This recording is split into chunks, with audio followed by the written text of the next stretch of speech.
Good morning students. Today we will continue our brain teaser of unit 4. In our previous class we have completed brain teaser up to question number 6 and today we will start from question number 7 and question number 7 is cost of 1 dozen oranges is rupees 45. Find the cost of 1 score oranges.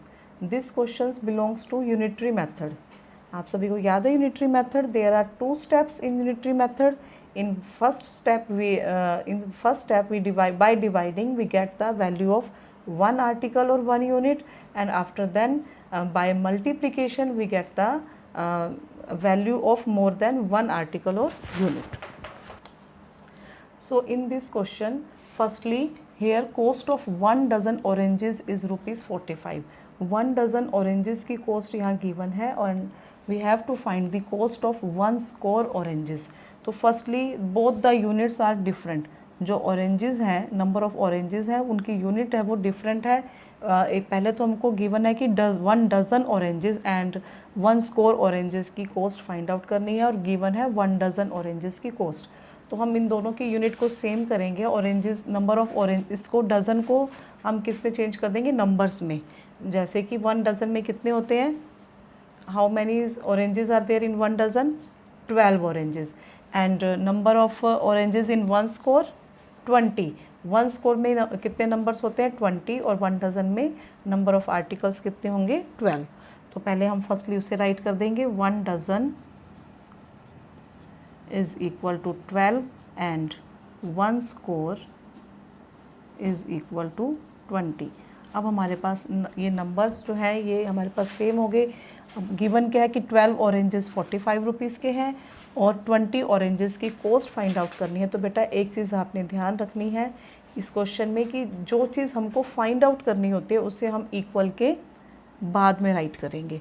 For example जैसे यहाँ देखो, find the cost. हमको cost find out करनी है. It means cost किस में होगी? Oranges में होगी या रुपीज़ में? कॉस्ट किस में होती है? रुपीज़ में. तो जो हमारी फर्स्ट लाइन है कॉस्ट ऑफ 1 डज़न ऑरेंजेस, तो यहाँ पर हम 1 डज़न की जगह हम लिखेंगे 12 ऑरेंजेस और रुपीज़ को हम इस तरफ लिखेंगे क्योंकि रुपीज़ वैल्यू फाइंड आउट करनी है ना, कॉस्ट फाइंड आउट करनी है. और कॉस्ट रुपीज़ में होगी तो रुपीज़ को हम, जिस चीज़ को हम आंसर फाइंड आउट करते हैं वो हमेशा इस तरफ निकलता है इक्वल के. यहाँ होता है ना जो आंसर फाइंड आउट करते हैं. तो अब हमको क्योंकि कॉस्ट फाइंड आउट करनी है वो रुपीज़ में होगी तो हम रुपीज़ जो 45 है उसको इस तरफ लिखेंगे. ठीक है. तो हमारी स्टेटमेंट क्या बनेगी? कॉस्ट ऑफ 1 डज़न के प्लेस हम क्या लिखेंगे? 12. Cost of 12 oranges is equal to rupees 45. अब क्योंकि ये यूनिटरी मेथड है then we will find the cost of 1 orange by dividing. Cost of 1 orange, यहाँ पे हम डिवीज़न करेंगे. अब डिवीज़न जो है हम एज अ फ्रैक्शन राइट कर देंगे क्योंकि 45 की 12 की टेबल में 45 नहीं आता तो हम इसको एज अ फ्रैक्शन राइट करके छोड़ देंगे क्योंकि कट नहीं हो रही ना, डिवाइड नहीं होगा तो हम इसको एज अ फ्रैक्शन राइट कर देंगे. Then cost of how many oranges? 20. 1 score means 20 oranges is equal to. अब हमारा सेकेंड स्टेप क्या है? Here we will multiply 45 by 12 multiply by 20. ये नोमिनेटर है और नीचे डिनोमिनेटर हम क्या लिख देंगे? 1. अब आप देखो क्या 12 और 20 दोनों का कोई कॉमन फैक्टर है? 12 और 20 किसकी टेबल में आ रहे हैं? 4 की टेबल में आ रहे हैं, है ना. 4 3s are 12 and 4 5s are 20. अब देखो 3 की जो है 45 जो है 45 3 से डिवाइड हो जाएगा. देखो 15 3s आर 45 यानी कि 3 1 इज़ 3 एंड यहाँ आ जाएगा 15. 45 को अगर आप 3 से डिवाइड करोगे तो हमारा आंसर क्या आ जाएगा? 15. 3 5s आर 15. 15 3s are 45. तो यहाँ पर 15 5s आर 75 रुपीज़ यानी कि 20 ऑरेंजेस जो है वो कितने रुपीज़ के हैं? 75 रुपीज़ के. हमको कॉस्ट फाइंड आउट करनी थी तो हमने स्टेटमेंट को इस तरह से राइट किया कि 12 ऑरेंजेस यहाँ पर और रुपीज़ को हमने इक्वल के उस तरफ रखा. अब जो बी पार्ट है देखो इसमें, how many oranges can be purchase for ₹60. अब उसको उसके लिए हम स्टेटमेंट को चेंज कर देंगे। अब आप बी पार्ट देखो कैसे करेंगे। नाउ इन बी पार्ट देखो, बी पार्ट में क्या है कि how many oranges can be purchased for ₹60। अब यहाँ पर हमको क्या फाइंड आउट करना है, नंबर ऑफ ऑरेंजेस। लास्ट वाले क्वेश्चन में क्या था, फाइंड द कोस्ट, हमको कोस्ट फाइंड आउट करनी थी जो रुपीज़ में थी, तो हमने रुपीज़ को इस तरफ लिखा था। अब क्या फाइंड आउट करना है, how many oranges can be purchased for ₹60, कि 60 रुपीज़ में हम कितने ऑरेंजेस परचेज करेंगे। तो number of oranges find out करने हैं। तो फर्स्ट क्वेश्चन में पहले जैसे हमने लिखा था कि 12 ऑरेंजेस की कॉस्ट ₹45 है, तो 45 को इक्वल के उधर लिखा था, लेकिन अब हम स्टेटमेंट को चेंज कर देंगे। पहले क्या लिखेंगे कि ₹45 is the cost of 12 oranges. ठीक है, तो जो आपने 1 डज़न इज़ इक्वल टू 12 और 1 स्कोर इज़ इक्वल टू 20 लिखा था, वो ए पार्ट के ऊपर लिखा रहेगा, पार्ट बी में दोबारा से नहीं लिखना। ठीक है, वो ए पार्ट में पहले हमने लिखा था ना, वो उसी में लिखा रहने देना, यहाँ पे दोबारा से उसको रिपीट नहीं करना। तो हम क्या लिखेंगे, ₹45 is the cost of is equal to 12 oranges, क्योंकि यहाँ पर हमको number of oranges find out करने ना, हाउ मैनी ऑरेंजेस, तो ऑरेंजेस को हम इस तरफ रखेंगे और रुपीज़ को इधर रखेंगे। ठीक है, देन ₹1 इज़ द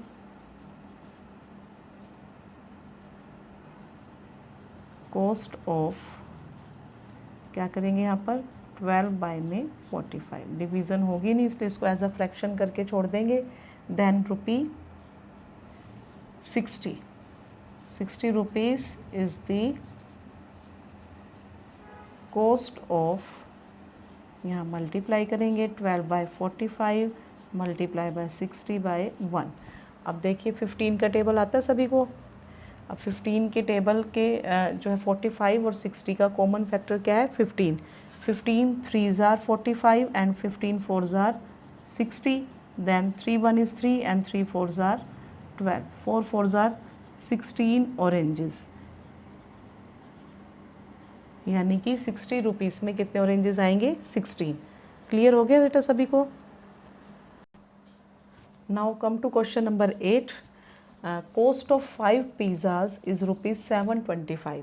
5 पिज़्ज़ाज की कॉस्ट बताई हुई है, कितनी है, 725, एंड 6 पेस्ट्रीज इज़ ₹210, और 6 पेस्ट्रीज 210 रुपीज़ की हैं।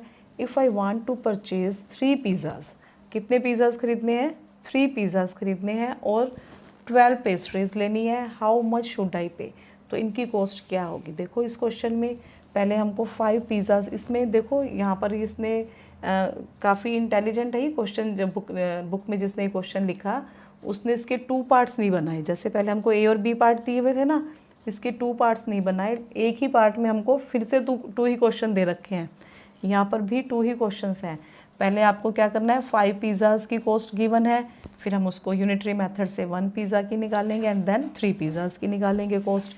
फिर उसके बाद सेकंड स्टेप में बी पार्ट में हम क्या करेंगे कि 6 पेस्ट्रीज़ की कॉस्ट गिवन है, फिर यूनिटरी मेथड से हम 12 पेस्ट्रीज़ की कॉस्ट निकालेंगे, फिर 3 पिज़्ज़ाज और 12 पेस्ट्रीज़ की जो कॉस्ट आएगी उनको प्लस कर देंगे, वो मनी हमको पे करनी होगी। समझ में आया।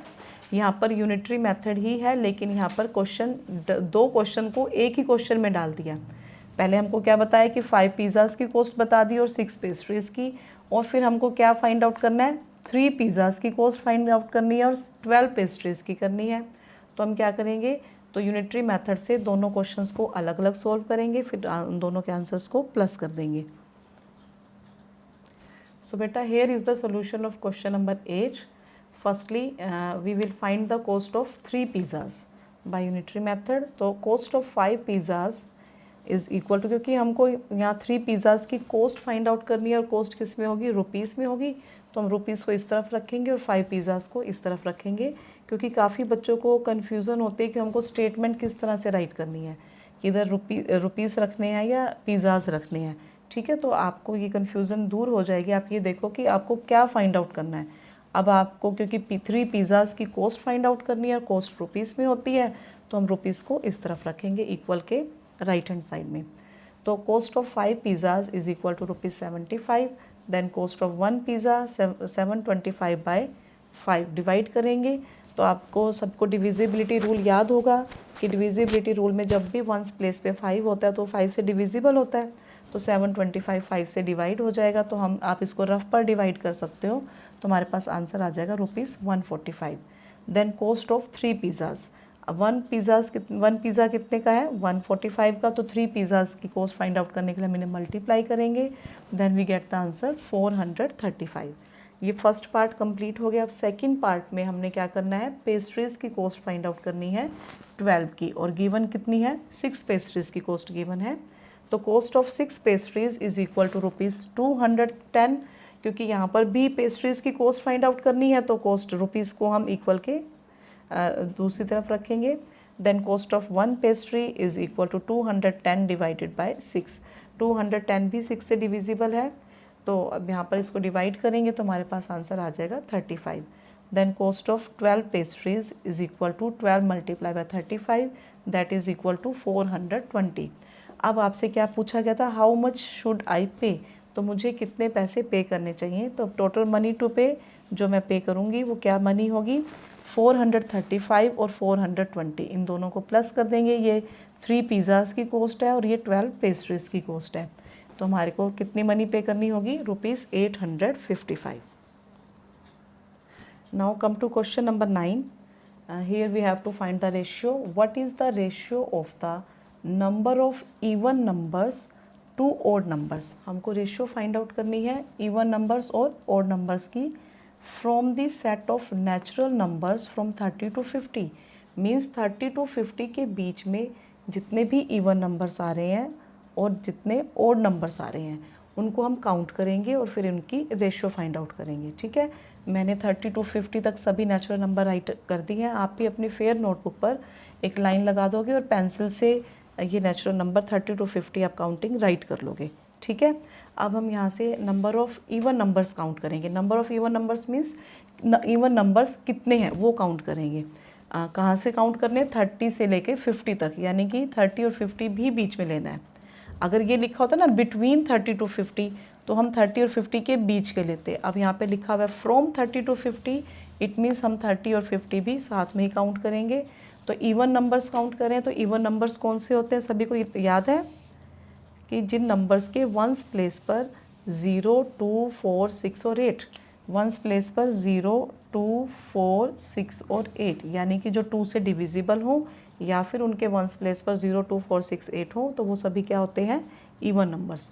तो देखो 1, 2, इन सब के वंस प्लेस भी चेक करते जाना। तो मैं उनको काउंट कर रही हूँ 1, 2, या आप उनके आगे ई भी लिख सकते हो या फिर काउंट करते जाओ 1, 2, 3, 4, 5, 6, 7, 8, 9, 10 एंड 11। तो इवन नंबर्स हमारे पास कितने आ गए, 11। उसके बाद यहाँ पर हम लिख लेते हैं even numbers to odd number. Even numbers to odd number, यही रेशियो फाइंड आउट करनी थी। तो इवन नंबर्स हमारे पास कितने आ गए, 11:2। अब हम ऑड नंबर्स को काउंट करेंगे। ऑड नंबर्स कौन से, जो इवन नंबर के अलावा जो दूसरे रह गए वो सभी ऑड नंबर्स हैं, ये 2 से डिविजिबल नहीं होते। तो 1, 2, 3, 4, 5, 6, 7, 8, 9, 10। तो हमारे पास ऑड नंबर्स कितने हैं, 10। So here our answer is 11:10। बहुत ईजी क्वेश्चन है ना, बस इसमें आपने काउंटिंग राइट करनी है 30 to 50, इवन नंबर्स काउंट करने हैं, ऑड नंबर्स काउंट करने हैं और उनकी रेशियो लिखनी है। और बेटा देखो ये लोएस्ट टर्म में ही है, ये कट नहीं होगी, सिंपलेस्ट फॉर्म में ही है। 11:10, इनका कॉमन फैक्टर सिर्फ 1 ही है, 1 के अलावा कोई भी नंबर नहीं है, तो ये अपनी सिंपलेस्ट फॉर्म में ही है, इसको हम कट नहीं करेंगे। तुम्हारा आंसर क्या रहेगा, 11:10। Now come to part B.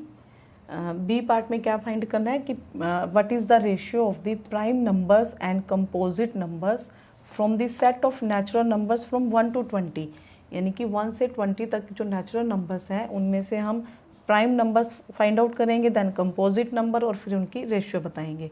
तो मैंने 1 to 20 काउंटिंग राइट कर लिए natural numbers.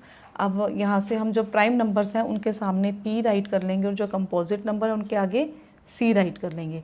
As we all know 1 is neither prime nor composite. 1 ना तो प्राइम है ना ही कंपोजिट है, 1 को हम छोड़ देंगे। अब कहाँ से शुरू होते हैं प्राइम नंबर? हमारा सबसे छोटा स्मॉलेस्ट प्राइम नंबर इज़ 2, तो 2 से प्राइम नंबर स्टार्ट होते हैं। और प्राइम नंबर सबको मालूम है ना कौन से होते हैं?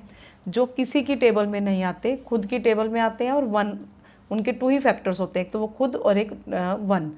तो इनके 2 ही फैक्टर होते हैं, तो हमको वो नंबर फाइंड आउट करने हैं जो किसी की टेबल में नहीं आ रहे। जैसे 2, 3, देन 5, 7, 7 के बाद 11, 13, 17 एंड 19। और 1 को तो ना ही प्राइम है ना ही कंपोजिट है, तो बाकी नंबर्स क्या है? वो कंपोजिट है। 4, 6, इनके आगे हम C लिखते जाएंगे, 9, 10, 12, 14, 15, 16, 18 एंड 20। अब देखेंगे नंबर ऑफ प्राइम नंबर्स कितने हैं और कंपोजिट कितने हैं। प्राइम के लिए काउंट करेंगे 1, 2, 3, 4, 5, 6, 7 एंड 8। प्राइम नंबर 8 है। और यहाँ पर जो है आपने प्राइम नंबर इस तरफ लिखने हैं, एक तरफ प्राइम और एक तरफ कंपोजिट। इधर आप प्राइम लिख लेना, ये मिक्स नहीं होंगे, ठीक है। दोनों मैंने सेम कर दिए थे, आप अलग अलग कर लेना इस तरह से। अब डिफ्रेंशिएट करना इजी हो जाएगा। अब नंबर ऑफ कंपोजिट काउंट कर लेते हैं, 1, 2, 3, 4, 5, 6, 7, 8, 9, 10 एंड 11। तो जहाँ जहाँ पर हमने C लिखा था वो कंपोजिट नंबर्स हैं, तो हम C को काउंट कर लेंगे, और जहाँ P लिखा था वो प्राइम नंबर्स हैं, उनको काउंट कर लेंगे। तो हमारे पास रेशियो क्या आ जाएगी? 8:11। और 8 और 11 दोनों ही सिंपलेस्ट फॉर्म में है, लोएस्ट टर्म में ही है, इनका कोई भी कॉमन फैक्टर नहीं है 1 के अलावा, तो इसका आंसर हमारा यही रहेगा, 8:11।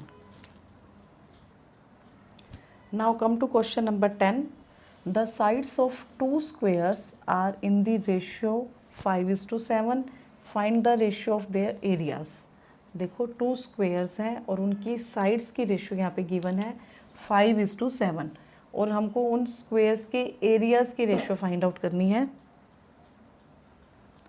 तो यहाँ पर मैंने 2 स्क्वेयर्स बना दिए। मान लीजिए ये फर्स्ट स्क्वेयर है और ये सेकंड स्क्वेयर है, ठीक है। और इनकी साइड्स की रेशियो दी हुई है 5:7। अब इनकी साइड्स को हम जो है इनकी रेशियो गिवन है, जो इनकी जो स्क्वेयर है उनकी साइड्स की रेशियो गिवन है, तो हम सपोज करेंगे let side of first square is equal to 5x और side of second square is equal to 7x। यहाँ पर मैंने x क्यों लिया? देखो जो इनकी रेशियो गिवन थी 5:7, वो रेशियो सिंपलेस्ट फॉर्म में होती है ना रेशियो हमेशा ही। तो अब यहाँ रेशियो 5:7 है। अब हमें यहाँ पर रेशियो गिवन है, एक्चुअल साइड्स नहीं पता हमको सिर्फ क्या मालूम है? रेशियो मालूम है, दोनों स्क्वेयर्स की साइड्स की रेशियो मालूम है। हमें ये नहीं मालूम कि इनकी साइड्स कितनी है, क्योंकि जो रेशियो होती है वो किस में होती है? सिंपलेस्ट फॉर्म में होती है। फॉर एग्जांपल मान लीजिए अगर इनकी साइड्स 10 और 14 होती, या फिर 15 और 21 होती, ठीक है। तो अब आप यहाँ देखोगे कि जब यहाँ अगर मान लीजिए साइड्स 10 और 14 होती, तो इनकी रेशियो जब हम फाइंड आउट करते इसको सिंपलेस्ट फॉर्म में करते, तो 2 5s are 10 and 2 7s are 14। इसी तरह से अगर साइड्स इनकी 15 और 21 होती तो इसको भी हम सिंपलेस्ट फॉर्म में चेंज करते, यानी कि 3 5s are 15 and 3 7s are 21। तब भी हमारी रेशियो क्या आ रही है? 5:7। इट मीन्स रेशियो तो हमको मालूम है 5:7 है, लेकिन एक्चुअल साइड कितनी थी वो हमको मालूम नहीं है। तो हम क्या करेंगे? इसके लिए हम 5x लिखेंगे। x मीन्स कि अगर जो इसकी लेंथ 5 और 7 है तो इट मीन्स जो ये 1 से ही मल्टीप्लाई है, लेकिन अगर 10 और 14 है तो इट मीन्स यहाँ पर यह 5 मल्टीप्लाई 2 है और 7 मल्टीप्लाई 2 है। और इसी तरह से यहाँ पर 15 है तो 5 मल्टीप्लाई बाय 3 और 7 मल्टीप्लाई बाय 3, यानी कि 15 और 21 होती है इसकी साइड्स, तो ये 3 से मल्टीप्लाई होते। मेरी बात समझ में आ रही है बेटा सभी को कि यहाँ पर सिर्फ रेशियो गिवन है, और रेशियो हमेशा ही हम कैसे लेते हैं? सिंपलेस्ट फॉर्म में लेते हैं।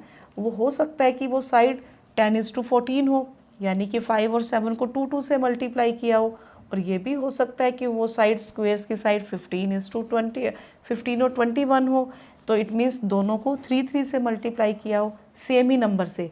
तो इसलिए हमें वो नंबर नहीं मालूम कि वो साइड में कि 2 से मल्टीप्लाई है या 3 से मल्टीप्लाई है, तो हमने क्या ले लिया? उस नंबर के प्लेस पर x ले लिया, कि वो x कुछ भी हो सकता है, 2 भी हो सकता है, 3 भी हो सकता है, 4 भी हो सकता है। तो हमने उनकी एक्चुअल साइड क्या ले ली कि वो 5x है और 7x है। Is it clear? इतनी बात समझ में आ गई बेटा कि यहाँ पर रेशियोज़ की बात हो रही थी। रेशियो सिंपलेस्ट में होती है और हमें एक्चुअल जो उनकी लेंथ मालूम नहीं थी तो हमने उनके साथ क्या कर दिया, x को मल्टीप्लाई कर दिया। मे बी वो 10 और 14 भी हो सकती है लेंथ स्क्वायर की, साइड्स की लेंथ, और मे बी वो 15 और 21 भी हो सकती है, या फिर इससे ज़्यादा भी हो सकती है। ठीक है, तो हमें मालूम नहीं है तो इसलिए हमने क्या कर दिया, वहाँ पर x से मल्टीप्लाई कर दिया दोनों तरफ। ठीक है, क्योंकि दोनों तरफ सेम नंबर से मल्टीप्लाई हो रहा है ना, तो हमने सेम जो है नंबर x से ही मल्टीप्लाई कर दिया। अब आप यहाँ पर इनका एरिया फाइंड आउट कर लेंगे। Area of first square is equal to side multiply by side, तो आप एस भी लिख सकते हो या फिर साइड मल्टीप्लाई बाय साइड, यानी कि 5x मल्टीप्लाई बाय 5x। तो यहाँ आ जाएगा 5 को 5 से मल्टीप्लाई कर देंगे, 25 multiply by x multiply by x, या फिर x को जब हम 2 टाइम मल्टीप्लाई करते हैं तो उसको हम क्या लिख सकते हैं, x स्क्वायर। ठीक है, क्योंकि अभी हमने स्क्वायर्स किए नहीं है, स्क्वायर्स और क्यूब्स हमने नहीं किए, हमारे नेक्स्ट चैप्टर्स में है, तो हम अभी x मल्टीप्लाई बाय x ही राइट कर देंगे। Then area of second square is equal to side multiply by side, और यहाँ पर साइड का है 7x मल्टीप्लाई बाय 7x। तो अब 7 को 7 से मल्टीप्लाई कर देंगे, 7 7 ज़ार 49 multiply by x multiply by x, ये दोनों का एरिया आ गया। अब एरिया के हमने क्या फाइंड आउट करनी है, find the ratio of their areas. Areas की रेशियो फाइंड आउट करनी है, तो हम कैसे करेंगे, 25 multiply by x multiply by x by में 49 multiply by x multiply by x। Ratio को हम एज अ फ्रैक्शन भी शो कर सकते हैं, तो x से x और ये x कैंसिल हो जाएंगे, हमारे पास क्या रह जाएगा, 25 बाय 49, और इसको रेशियो में कैसे शो करेंगे, 25:49, और ये सिंपलेस्ट फॉर्म में ही है, तो हमारा आंसर यही रहेगा 25:49। Now come to question number 11। The distance of 5 kilometre between 2 cities, Raipur and Rajahmundry, is represented on the map by 5 centimetre. देखिए क्वेश्चन में, the distance of 5 kilometre between 2 cities, 2 cities है रायपुर एंड राजमुंदरी, उनके बीच में कितना डिस्टेंस है, 500 किलोमीटर का डिस्टेंस है, लेकिन जब उसको मैप पे रिप्रेजेंट किया गया तो वो कितना डिस्टेंस दिखाया गया, 5 सेंटीमीटर। देखो जो मैप होता है, मैप में तो पूरा का पूरा इंडिया हम शो कर देते हैं ना, तो इंडिया तो बहुत बड़ी कंट्री है, तो हम उसको पूरे के पूरे इंडिया को मैप पे भी शो कर देते हैं। तो इसी तरह से 2 cities का जो डिस्टेंस था 500 किलोमीटर, उसको भी यहाँ पर कितना डिस्टेंस में शो कर दिया, 5 सेंटीमीटर में। तो what is the actual distance between the cities if they are 8 centimetre apart on the map. अब हमको ऐसी 2 cities का एक्चुअल डिस्टेंस बताना है जो मैप पर 8 सेंटीमीटर के गैप पर है। जैसे मान लीजिए मैप पर 2 cities हैं आपकी, एक हमारी रायपुर है और एक राजमुंदरी है।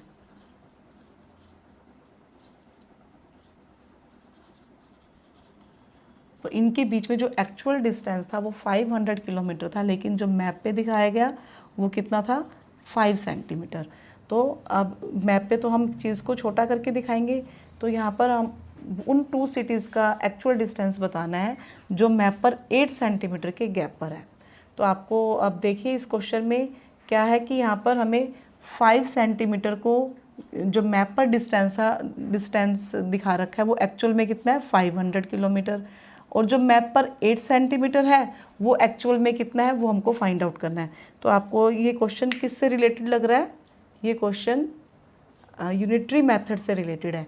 देखो 5 सेंटीमीटर किसे रिप्रेजेंट कर रहा था, 500 किलोमीटर को, तो 8 सेंटीमीटर किसे रिप्रेजेंट करेगा, ये हमको फाइंड आउट करना है। तो हमको एक्चुअल डिस्टेंस फाइंड आउट करना है, और जो मैप पर रिप्रेजेंट कर रहा है वो हमको 2 टाइम्स गिवन है। तो जो चीज़ हमको 2 टाइम्स गिवन होती है वो हमें इक्वल के इस तरफ रखेंगे, और जो हमको फाइंड आउट करना है एक्चुअल डिस्टेंस उसे हम इक्वल के राइट हैंड साइड में रखेंगे, और जो चीज़ हमको 2 टाइम्स दी है 5 सेंटीमीटर और 8 सेंटीमीटर, उसको हम इक्वल के लेफ्ट में रखेंगे। Is it clear? Statement clear होगी बेटा सभी को? क्योंकि मैप पे जो है हम पूरा सभी चीज़ को एक्चुअल में शो नहीं कर सकते। मैप पे हम पूरा इंडिया, ये पूरा वर्ल्ड भी शो कर देते, लेकिन पूरा इंडिया और पूरा वर्ल्ड तो इतना छोटा सा नहीं होता कि वो मैप पे आ जाए, है ना। तो हम उनकी जो है उनको रिप्रेजेंट करते हैं, जैसे एक्चुअल डिस्टेंस 500 किलोमीटर को 5 सेंटीमीटर से रिप्रेजेंट कर दिया। इसी तरह से 8 सेंटीमीटर के जो रिप्रेजेंट करा तो उसका एक्चुअल डिस्टेंस क्या होगा। तो हम इसको कैसे करेंगे? If distance on map is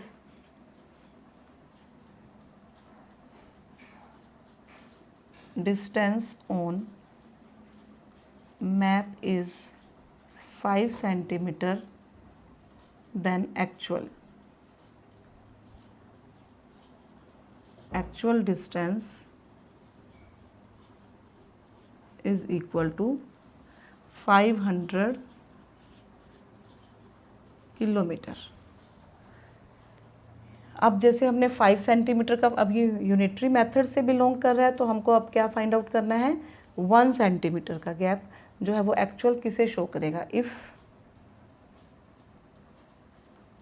distance on map is 1 centimetre then actual distance is equal to, यहाँ पे क्या करेंगे? डिवाइड 500 बाय में 5 डिवाइड करेंगे। 500 को 5 से डिवाइड करोगे तो हमें क्या मिलेगा? 100 kilometre. So lastly, the distance on map is 8 centimeter, then actual distance is equal to 100 multiplied by 8, 800 kilometre. Is it clear बेटा? ये क्वेश्चन समझ में आ गए सभी को? तो यहाँ पर अगर 5 सेंटीमीटर 500 को रिप्रेजेंट कर रहा है तो 8 सेंटीमीटर किसको रिप्रेजेंट करेगा? 800 किलोमीटर को, क्योंकि 1 सेंटीमीटर 100 किलोमीटर को रिप्रेजेंट कर रहा है, तो 2 सेंटीमीटर 200 किलोमीटर को। तो इस तरह से हमने यूनिटरी मेथड से उस क्वेश्चन को सॉल्व कर लिया है। तो अब हमारा ब्रेन टीजर कंप्लीट हो गया है। तो आपका आज का होमवर्क क्या है कि you will complete brain teaser from question 7 to 11 in your fair notebook. Okay बेटा, थैंक यू, बाय बाय।